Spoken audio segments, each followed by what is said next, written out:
Hello my dear friends. अभी paper तो देने ही है तो थोड़ा सा पढ़ भी लेते हैं। तो स्टार्ट करते हैं नेक्स्ट टॉपिक हमारे स्टेट का, जो कि है बोस-आइंस्टीन एंड डिस्ट्रीब्यूशन लॉ। सो थोड़ा सा एग्ज़ाम टाइप से स्टडी कर लेते हैं कि एग्ज़ाम में कैसे पूछा जा सकता है और कैसे हम वहाँ पे आंसर कर सकते हैं।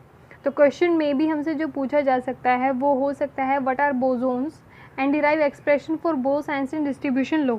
यानी कि पहले तो आपको क्या करना है, बोसोन्स के बारे में बताना है कि बोसोन्स क्या होते हैं, एंड फिर उसके बाद हमें एक्सप्रेशन डिराइव करना है बोस-आइंस्टीन डिस्ट्रीब्यूशन लॉ का। ओके, एक और बात, इन केस अगर आपसे बोसोन्स का नहीं पूछा जाता है एग्जाम में, डायरेक्ट आपसे एक्सप्रेशन पूछा जाता है कि आपको सिर्फ क्या करना है, एक्सप्रेशन डिराइव करना है डिस्ट्रीब्यूशन लॉ का, बोस डिस्ट्रीब्यूशन लॉ का, तब भी आप थोड़ा सा बोसोन के बारे में एक्सप्लेन कर दो। उससे क्या होगा, एग्जामिनर को पता चलेगा कि हाँ आपको सच में आता है। तो सबसे पहले स्टडी करते हैं बोसोन्स क्या है। So boson is a particle which carries a force, यानी कि बोसोन क्या करता है, फोर्स को कैरी करने का काम करता है। It is a whole number spin, यानी कि जो इसकी स्पिन है वो होल नंबर की है, इंटीग्रल मल्टीपल की है। जैसे कि लास्ट में भी हमने बात की थी, लास्ट वीडियो में भी जब हम स्टडी कर रहे थे बोस एंड फर्मी की डिफरेंसेस के बारे में, तब हमने स्टडी किया था कि बोस-आइंस्टीन के अंदर क्या होता है, जीरो या इंटीग्रल स्पिन होता है, एंड जिसकी वजह से ये पोली प्रिंसिपल को ओपन नहीं करता है। एंड जबकि फर्मी डिराक के केस में क्या है, हाफ इंटीग्रल स्पिन होती है, तो वो पोली प्रिंसिपल को ओबे कर लेता है। ये वीडियो हम डिटेल में स्टडी कर चुके हैं। इन केस आपने नहीं देखी तो लिंक डिस्क्रिप्शन में, वहाँ से आप देख सकते हो।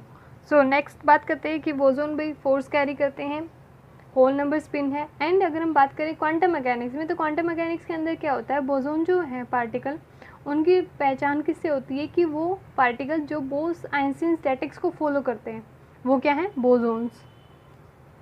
अब बोसोन्स भी उसी क्लास से ऑफ पार्टिकल से बिलोंग करता है जिसे फर्मियंस बिलोंग करता है। सिर्फ डिफरेंस क्या होता है, इनके स्पिन का डिफरेंस आ जाता है। सो मतलब ऐसा नहीं है कि टोटली सेम है, टोटली डिफरेंट है, लेकिन कुछ सिमिलरिटी होती हैं बोसोन्स के अंदर एंड फर्मियंस के अंदर। दोनों स्मॉल पार्टिकल्स हैं भाई, इंडिस्टिंग्विशेबल हैं, तो थोड़ी बहुत सिमिलरिटी है। नेक्स्ट अगर हम बात करें नाम के बारे में कि बोसोन नाम किसने रखा, कैसे रखा, तो ये नाम रखा गया था पोल डिराक साइंटिस्ट के थ्रू। क्यों, क्योंकि उन्होंने, जो हमारे इंडियन साइंटिस्ट है सत्येंद्रनाथ बोस, उन्होंने जो थ्योरीज दी थी एलिमेंट्री पार्टिकल्स के ऊपर, उनके कंट्रीब्यूशन के लिए इनका नाम क्या रखा, बोसोन। तो हमारे साइंटिस्ट सत्येंद्रनाथ बोस के नाम पे इन पार्टिकल्स का नाम बोसोन्स रखा गया है। फिर वहीं अगर हम बात करें एग्जाम्पल्स के बारे में, सो हमारे बोसोन्स के एग्जाम्पल हो सकते हैं फंडामेंटल पार्टिकल, जैसे कि फोटॉन्स हो गया, ग्लूऑन्स हो गया, WZ बोसोन, ये सारी क्लासेस होती है बोसोन्स की। फोटोन से तो हम सिमिलर हैं ही। और नेक्स्ट जो रिसेंटली डिस्कवर हुआ था particle, Higgs boson, God particle जिसको बोलते हैं, ग्रेविटोन, ग्रेविटेशनल फोर्स के लिए रिस्पॉन्सिबल, तो ये सारे एग्जाम्पल हैं बोसोन के लिए। ओके, देन बात करते हैं डेरिवेशन की, derivation of Bose-Einstein distribution law की, कैसे हम डिराइव कर सकते हैं। तो सबसे पहले बोस ने क्या किया था, प्लैंक हाइपोथेसिस यूज़ की थी, जिसके अकॉर्डिंग क्या है कि अगर आप कोई भी रेडिएशन सपोज करो किसी पर्टिकुलर टेम्परेचर में है, ठीक है, किसी भी एनक्लोजर में, किसी भी एक पर्टिकुलर वॉल्यूम में बंद है, तो उससे क्या होगा, उसके अंदर आपके क्या होंगे, लाइट क्वांटाज होंगे, जिसको आप क्या बोलते हैं, फोटोन्स। कि भी आपने एक वॉल्यूम के अंदर, मान लेते हैं इस वॉल्यूम के अंदर आपने किसी भी रेडिएशन को यहाँ पे एनक्लोज कर दिया, तो उससे क्या होगा, आपके लाइट क्वांटाज होंगे इस पूरे वॉल्यूम के अंदर, जिनको आप क्या बोलते हैं, फोटोन्स। सो बेसिक पोस्टुलेट हमने लास्ट वीडियो में भी डिस्कस किए थे कि क्या है, पार्टिकल्स आपके आइडेंटिकल एंड इंडिस्टिंग्विशेबल होने चाहिए, ठीक है। एंड नई बात क्या है कि कितने नंबर ऑफ पार्टिकल्स एक सिंगल फेज स्पेस को ऑक्यूपाई कर सकते हैं। फेज स्पेस मतलब वो स्पेस जो हमारे जो बोसोन पार्टिकल है वो ऑक्यूपाई करेंगी, और जो हमारा साइज है सेल का वो h³ से कम नहीं होना चाहिए। h हमारा यहाँ पे क्या है, प्लैंक कांस्टेंट। एंड अगर हम बात करें फेज स्पेस सेल फिर होंगे कितने, तो फेज स्पेस सेल होंगे हमारे उतने ही कंपेरेबल में जितने कि आपके नंबर ऑफ पार्टिकल्स हैं, यानी कि जितने आपके नंबर ऑफ पार्टिकल्स होंगे उतने ही। सो स्टार्ट करते हैं डेरिवेशन। डेरिवेशन में हमें क्या करना है, सबसे पहले तो हमें ये पता होना चाहिए कि कितने वेज में आप डिस्ट्रीब्यूट कर सकते हो पार्टिकल्स को। अब हमारे पास है n पार्टिकल्स, ठीक है, टोटल n पार्टिकल्स हैं। यहाँ पे n का मतलब n1 + n2 n3, मतलब अलग अलग सेल्स के अंदर, जैसे फर्स्ट सेल के अंदर n1 पार्टिकल्स है, सेकेंड सेल के अंदर n2 पार्टिकल्स हैं, हमें सेल्स में फिल करने हैं। टोटल जो आपके सेल्स हैं वो हैं आपके GI सेल्स, ठीक है। किसी आयत कंपार्टमेंट की बात करें मान लेते हैं अगर आपको किसी रो में फिल करना है, ठीक है, पार्टिकल्स को। अब ये आपने पार्टीशन बना दिए, ठीक है।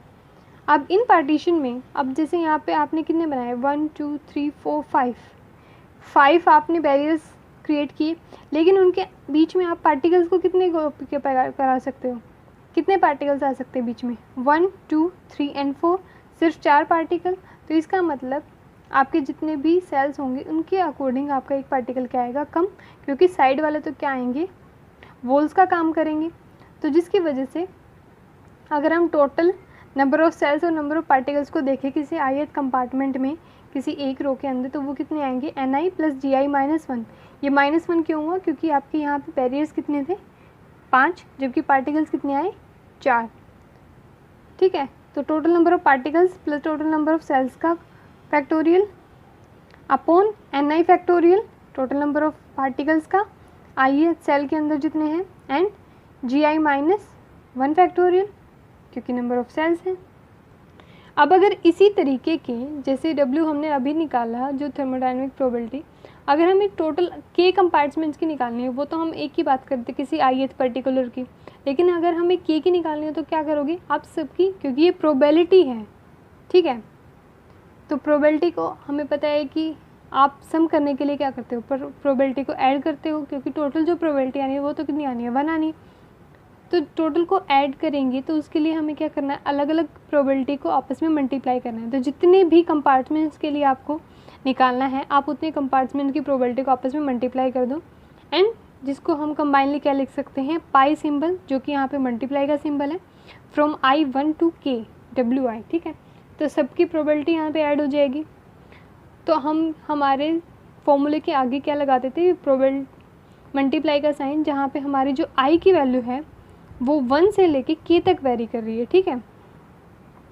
अब क्योंकि जो हमारे Ni and Gi number of particles भी काफ़ी ज़्यादा हैं, नंबर ऑफ़ सेल्स भी काफ़ी ज़्यादा हैं, क्योंकि उन्हीं के कंपेरेबल में है, तो यहाँ पे हम Gi-1 फैक्टोरियल को Gi से ही रिप्लेस कर रहे हैं। क्यों रिप्लेस कर रहे हैं, क्योंकि Gi वैल्यू भी बहुत बड़ी है एंड Ni भी बहुत बड़ी है, उनके कंपैरिजन में 1 की कोई ऐसी खास सिग्निफिकेंस नहीं है, ये इसको हम इजीली नेगलेक्ट कर सकते हैं। तो जो हमारा नेट बचेगा उसके बाद यहाँ पे भी हमारा 1 नेगलेक्ट हो जाएगा एंड ये भी, तो हमारे पास क्या बचेगा, Ni plus Gi factorial upon Ni factorial and Gi factorial, ठीक है। अब सबसे पहला स्टेप, सबसे फर्स्ट स्टेप क्या है, आपको क्या करना है, ये जो प्रोबेबिलिटी आई है आपकी टोटल के कंपार्टमेंट्स की, इसका आपको लॉग लेना है दोनों साइड। तो W का लॉग लेंगे तो क्या हो जाएगा, लॉग ऑफ W, ठीक है। एंड जबकि इस फैक्टर का लेंगे तो क्या हो जाएगा, क्योंकि लॉग के अंदर क्या होता है, हमारी जो मल्टीप्लाई होती है उसका मतलब आप ऐड कर सकते हो। तो जो हमारा मल्टीप्लाई का सिंबल है वो तो क्या हो जाएगा, समेशन में चेंज, जहाँ पे हमारे समेशन की वैल्यू कहाँ से कहाँ तक वेरी करेगी, I = 1 से लेके K तक, एंड ऊपर वाले फैक्टर का log of Ni plus Gi factorial, and ये नीचे डिवाइड में है तो क्या आ जाएगा, minus log of Ni factorial and minus log of Gi factorial, ठीक है। ये हमारी नेक्स्ट इक्वेशन होगी। अब क्योंकि हमने ऊपर ही बात की कि Ni एंड Gi जो हैं वो काफ़ी लार्ज नंबर हैं, तो आप क्या कर सकते हो, यहाँ पे स्टर्लिंग अप्रोक्सीमेशन लगा सकते हो। स्टर्लिंग अप्रोक्सीमेशन क्या बोलते हैं, यदि आपको किसी भी फंक्शन का लॉगरिथम लेना है तो आप कैसे लिख सकते हो, जब वहाँ पे फैक्टोरियल है, ठीक है, ये स्पेशली फैक्टोरियल को सॉल्व करने के लिए है।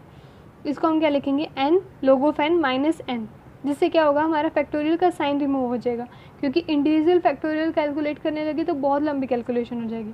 तो स्टर्लिंग अप्रोक्सीमेशन हम कैसे लगा सकते हैं, हमें क्या करना है, जो भी हमारा फंक्शन है वो आगे लेना है एंड फिर log फंक्शन, और वही फंक्शन माइनस में फिर से वही। तो logarithm of Ni plus Gi है, तो सबसे पहले आगे फंक्शन आ गया Ni प्लस Gi, ठीक है, फिर log ऑफ वही फंक्शन Ni प्लस Gi, ठीक है, एंड माइनस में फिर से same function minus Ni plus Gi। अब n का तो हम पहले ही देख चुके हैं, डायरेक्ट लिख सकते हैं Ni log of Ni, and क्योंकि यहाँ पे बाहर माइनस था तो अंदर ये वाला माइनस क्या हो जाएगा, प्लस, एंड इसी तरीके से जैसे n का आया उसी तरीके से Gi log of Gi plus Gi, क्योंकि यहाँ पे भी क्या था, माइनस साइन, ठीक है। तो हमारा क्या आ गया, स्टर्लिंग अप्रोक्सीमेशन के बाद ये इक्वेशन हमारे पास आई। अब यहाँ से क्योंकि यहाँ भी आपका क्या है, सिंगल Ni एंड इस वाले फैक्टर से भी आपका एक Ni आ रहा है, ये नेगेटिव है, ये पॉजिटिव है। यहाँ से आपका नेगेटिव Gi आ रहा है, यहाँ से आपका पॉजिटिव Gi है, तो इनको हम आपस में कैंसिल कर सकते हैं, ठीक है। Gi से आपका Gi कैंसिल हो जाएगा एंड Ni से आपका क्या हो जाएगा, Ni कैंसिल, बचेगा क्या, सिर्फ ये वाला function Ni plus Gi log of Ni plus Gi minus Ni log Ni minus Gi log Gi, ठीक। ओके, सो नेक्स्ट हमें क्या करना है, हमें निकालनी है मैक्सिमम थर्मोडायनामिक प्रोबेबिलिटी स्टेट।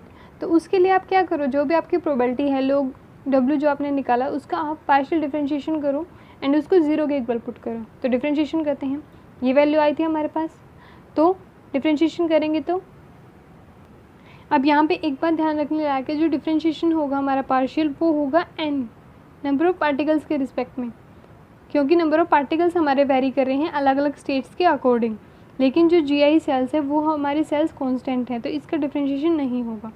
तो डिफरेंशिएशन स्टार्ट करते हैं। तो यहाँ पे दोनों मल्टीप्लाई में है तो हम UV फॉर्मूला लगा सकते हैं। तो सबसे पहले डिफरेंशिएशन ऑफ दिस फैक्टर, तो Ni प्लस Gi का क्या हो जाएगा, Gi तो कांस्टेंट है तो उसका नहीं होगा, तो Ni का कितना हो जाएगा, डेल Ni, ठीक है। And second function as it is, okay.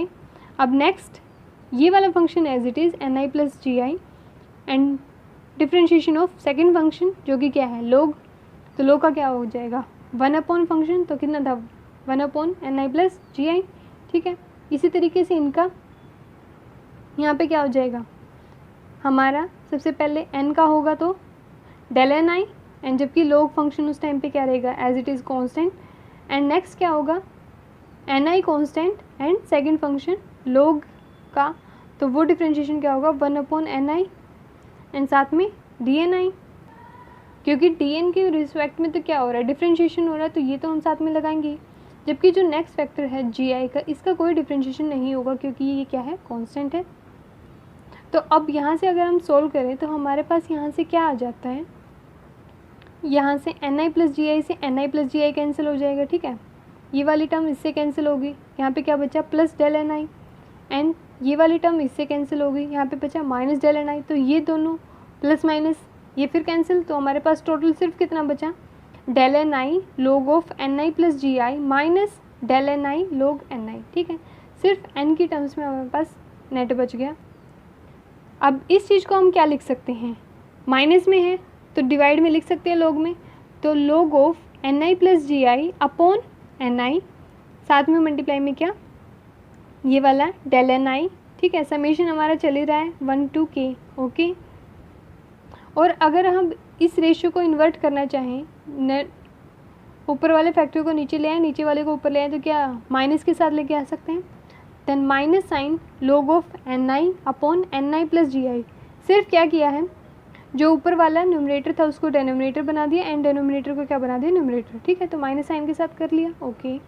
तो जो नेट इक्वेशन हमारे पास आई वो हमारी क्या आई, log of Ni upon Ni plus Gi into del Ni is equals to 0, जहाँ पे हमारा समेशन कहाँ से कहाँ चल रहा है 1 to k।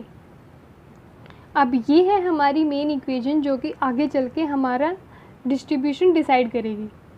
लेकिन डिस्ट्रीब्यूशन डिसाइड करने से पहले दो कंडीशंस आती हैं, वो भी हमें फुलफ़िल करानी ज़रूरी है। कंडीशंस क्या हैं, सबसे पहले तो conservation of total number of particles, यानी कि जो आपके टोटल नंबर ऑफ़ पार्टिकल्स होंगे जो कि हमारे क्या थे Ni कॉन्स्टेंट नहीं है, n कॉन्स्टेंट है, क्योंकि पहले भी मैंने बताया था Ni क्या है, किसी पर्टिकुलर i कंपार्टमेंट में नंबर ऑफ़ पार्टिकल्स, और जबकि n क्या है, n है हमारे टोटल नंबर ऑफ़ पार्टिकल्स, वो तो फिक्स है। फिर डाउट ये भी आ सकता है कि जब n कांस्टेंट है तो Ni कैसे चेंज होगा। बोस-आइंस्टीन डिस्ट्रीब्यूशन में एक बात ध्यान देने की है कि यहाँ पे जो आपके स्पेस सेल्स होते हैं, जैसे मान लेते हैं ये सेल्स है भाई, इनमें आपको पार्टिकल्स को फिल करना है, तो ज़रूरी नहीं है कि एक सेल के अंदर आप एक ही पार्टिकल को फिल करोगे। बोस डिस्ट्रीब्यूशन में आप एक सेल में कितने नंबर ऑफ पार्टिकल्स को फिल कर सकते हो, इसमें कोई कंपलसरी नहीं होता कि एक ही पार्टिकल आएगा, जबकि फर्मी-डिराक के केस में ये कंडीशन है कि एक सेल के अंदर एक ही पार्टिकल आएगा। तो यहाँ पे नंबर ऑफ़ पार्टिकल्स चेंज हो सकते हैं, इसीलिए यहाँ पे जो Ni है वो क्या है, वेरिएबल है, और जबकि टोटल तो फिक्स है, तो टोटल क्या रहेगा, कांस्टेंट। तो कंजर्वेशन रूल क्या बोलता है कि जो टोटल नंबर ऑफ़ पार्टिकल्स हैं Ni का समेशन वो क्या है, कांस्टेंट। एंड अब अगर आप उसका डिफ्रेंशिएशन करोगे तो वो भी क्या आएगा, 0 के इक्वल, क्योंकि ये क्या है, कांस्टेंट, ओके। नेक्स्ट जो टोटल एनर्जी है पार्टिकल्स की सिस्टम की वो क्या है, कांस्टेंट। आप सब जानते हैं कि एनर्जी ना तो आप क्रिएट कर सकते हैं ना डिस्ट्रॉय कर सकते हैं। अब जितने भी पार्टिकल्स हैं, बोसोन हमने स्टार्टिंग में बोला था कि फोर्स को कैरी करता है, एक टाइप की एनर्जी को कैरी करता है। तो जितने पार्टिकल्स हैं उनकी इंडिविजुअल एनर्जी है, तो Ni पार्टिकल्स की EI एनर्जी है जो कि टोटल सबकी क्या है, कांस्टेंट है। एंड क्योंकि ये कांस्टेंट है तो इसका डिफरेंशिएशन क्या होगा, 0। अब ये दोनों फॉर्मूले हमें कहाँ लगाने हैं, हमारी ऑब्टेन्ड इक्वेशन में, जो इक्वेशन हमें मिली थी। तो अभी यहाँ से हमें क्या मिला है, क्योंकि ऊपर इक्वेशन किस में है, डिफरेंशिएशन में, तो हम डिफरेंशिएशन टर्म यूज़ करते हैं। यहाँ से हमें मिला है कि डेल Ni आपका 0 के इक्वल है। तो इस फैक्टर को आप क्या करो, मल्टीप्लाई कर दो अल्फ़ा के साथ, एंड एनर्जी वाले फैक्टर को आप मल्टीप्लाई कर दो किसके साथ, बीटा के साथ, ठीक है। तो अब इन दोनों इक्वेशंस को, जिनको नंबर 9 एंड 10 दिया है हमने, इनको आप ऐड कर दो इस टर्म में, ठीक है। तो क्या मिलेगा, फिर हमारे पास आ जाएगा log of Ni upon Ni plus Gi, ये तो पहले से ही था हमारे पास, plus alpha plus beta EI। अब यहाँ पे हमने ऐड तो क्या किया था, डेल Ni एंड साथ में मल्टीप्लाई किया था बीटा को, जबकि डेल Ni हमने क्या किया, तीनों फैक्टर से बाहर कॉमन ले लिया, ठीक है। तो जो ये अल्फ़ा मल्टीप्लाई हुआ था डेल Ni के साथ, ये डेल Ni तो बाहर है, सिर्फ यहाँ पे क्या बचेगा, बीटा। एंड जबकि इस फैक्टर में क्योंकि बीटा मल्टीप्लाई हुआ था तो सिर्फ डेल Ni बाहर है, तो क्या बचा, बीटा एंड EI दोनों बचे। एंड हमारे मेन फॉर्मूले में तो हमारा क्या था, डेल Ni बाहर था ही, ये फैक्टर था अंदर, ठीक है। तो ये समझ में आ गया, अंदर ये वाले ये फैक्टर बचेंगे एंड बाहर प्रोडक्ट में क्या बचेगा, डेल Ni, जिसका समेशन चल रहा है 1:k। सो जो वेराइटीज़ हैं हमारी वो इंडिपेंडेंट है। तो हम यहाँ से क्या लिख सकते हैं, अब क्योंकि ये सारा फैक्टर तो अब 0 होने से रहा कि नंबर ऑफ चेंज पार्टिकल ही 0 हो सकते हैं, तो ये फैक्टर हम अगर हमारा 0 हो जाए तो हमारे क्या आ जाएगी, जो ये वाली इक्वेशन है बीच वाला फैक्टर, ये किसके इक्वल आ जाएगा, 0 के। तो अगर ये 0 के इक्वल आ गया तो हम सोल्व करने के लिए क्या लिख सकते हैं, इस फैक्टर को यही रहने देते हैं। एंड जो ये वाला फैक्टर है जो हमने अभी निकाला, इसको दूसरी डायरेक्शन में भेज देते तो क्या मिलेगा, minus alpha minus beta EI, इधर प्लस में था तो उधर माइनस में। एंड अगर हम दोनों साइड से, मतलब यहाँ से लो को रिमूव करना स्टार्ट करें तो रो को रिमूव कैसे कर सकते हैं, यहाँ से तो डायरेक्ट हो जाएगा Ni upon Ni plus Gi, जबकि ये वाला फैक्टर क्योंकि यहाँ पे लोग नहीं है तो ये किस में चला जाएगा, एक्सपोनेंशियल में। तो पूरी की पूरी इक्वेशन किस में चलेगी, exponential, e raise to power minus alpha minus beta EI, ठीक है। तो माइनस को आप कॉमन भी ले सकते हो, अंदर फिर प्लस हो जाएगा। और अब अगर आप क्या करो, ये वाला फैक्टर है, आपको क्या करना है, आप फिर से इन्वर्ट कर रहे हो Ni प्लस Gi अपॉन Ni, ताकि आप इनका रेशियो लेके यहाँ पे 1 कर सको फैक्टर को, ताकि सिंप्लीफाई कर सको थोड़ा। तो इसके लिए क्या होगा, क्योंकि यहाँ पे नेगेटिव साइन था तो इनको आप चेंज करोगे तो ये साइन क्या हो जाएगा, पॉजिटिव, क्योंकि ये भी क्या हो जाएगा, ये भी तो फिर 1 upon e raise to power alpha plus beta EI, यही तो है। 1 माइनस 1 का मतलब क्या है कि 1 अपॉन नीचे है डिनोमिनेटर में पावर, और जबकि यहाँ पे आप डिनोमिनेटर न्यूमरेटर को चेंज करोगे तो ये भी चेंज हो जाएगा, ठीक है। तो यहाँ पे हमारा क्या बचेगा, सिर्फ प्लस साइन। अब यहाँ पे Ni से आप Ni को डिवाइड करोगे तो आपके पास क्या बचेगा, 1, एंड जबकि Gi अपॉन Ni सेकेंड फैक्टर, एंड इधर हमारा क्या चल रहा है, e raise to power alpha plus beta EI। अब यहाँ से हम क्या कर सकते हैं, जो हमारा ये 1 यहाँ पे प्लस में था इधर माइनस में भेज सकते हैं, ठीक है। तो माइनस में आ गया इधर, यहाँ पे हमारा सिर्फ क्या बचा, Gi अपॉन Ni, और जबकि हमें निकालना क्या था, डिस्ट्रीब्यूशन Ni पार्टिकल्स का। तो यहाँ से हम Ni की वैल्यू निकाल सकते हैं, कैसे, Ni को इधर भेज दो और जो ये पूरा फैक्टर है इसको क्या कर दो, Gi के डिवाइड में। तो Ni की वैल्यू क्या आ जाएगी, Gi upon e raise to power alpha plus beta EI minus 1। So जो ये इक्वेशन है हमारी पर्टिकुलर, ये दिखाती है मोस्ट प्रोबेबल डिस्ट्रीब्यूशन पार्टिकल्स का एनर्जी लेवल्स के बीच में, ठीक है। EI एनर्जी लेवल्स में पार्टिकल्स का डिस्ट्रीब्यूशन, यहाँ पे जो बीटा फैक्टर है उसको आप 1/kT भी लिख सकते हो, दोनों इक्विवली वैलिड है। आप चाहो तो यहाँ पे बीटा यूज़ करो या तो 1/kT यूज़ करो, ठीक है। तो ये है हमारा बोस-आइंस्टीन डिस्ट्रीब्यूशन लॉ। थोड़ा सा ब्रीफ रिकॉल कर लेते हैं। सबसे पहले तो हमें क्या करना है, टोटल प्रोबेबिलिटी निकालनी है कि कितने नंबर ऑफ सेल्स को आप कितने नंबर ऑफ पार्टिकल्स को आप कितने नंबर ऑफ सेल्स में डिस्ट्रीब्यूट कर सकते हो, उसके लिए हम कॉम्बिनेशन यूज़ करेंगे। एंड फिर वही प्रोबेबिलिटी अगर हमें कई कंपार्टमेंट के निकालनी है तो हम क्या करेंगे, सभी प्रोबेबिलिटीज़ को आपस में क्या कर देंगे, मल्टीप्लाई। अब यहाँ से हमारे पास क्या आ जाता है, जो हमारा GI फैक्टर है वो काफ़ी बड़ा है, तो इसके कंपैरिजन में हम GI-1 फैक्टर को नेगलेक्ट कर देते हैं, तो यहाँ पे सिर्फ क्या बच जाता है GI। सबसे पहला स्टेप आप लोग लोगे दोनों साइड, ठीक है, दोनों साइड लोग लिया। उसके बाद सेकंड थिंग आपको क्या करना है, स्टर्लिंग अप्रोक्सीमेशन लगानी है लोग फैक्टर के ऊपर, तो यहाँ पे हम स्टर्लिंग अप्रोक्सीमेशन लगाएंगे तो ये इक्वेशन बच जाएगी। अब स्टर्लिंग अप्रोक्सीमेशन लगाने के बाद दो कटता है आपस में काट दो, नेट इक्वेशन ये बच गई। ओके, थर्ड स्टेप, थर्ड में हमें क्या करना है, आपको मैक्सिमम प्रोबेबिलिटी के लिए डिफरेंशिएशन किसके इक्वल करना है, 0 के, तो सिंपली डिफरेंशिएशन करो, एक छोटी सी इक्वेशन हमारे पास बच जाएगी। फिर जो ये इक्वेशन है इसमें हम क्या लगाएंगे, दोनों लॉज जो कि हैं हमारे number of particles conservation law and energy conservation law.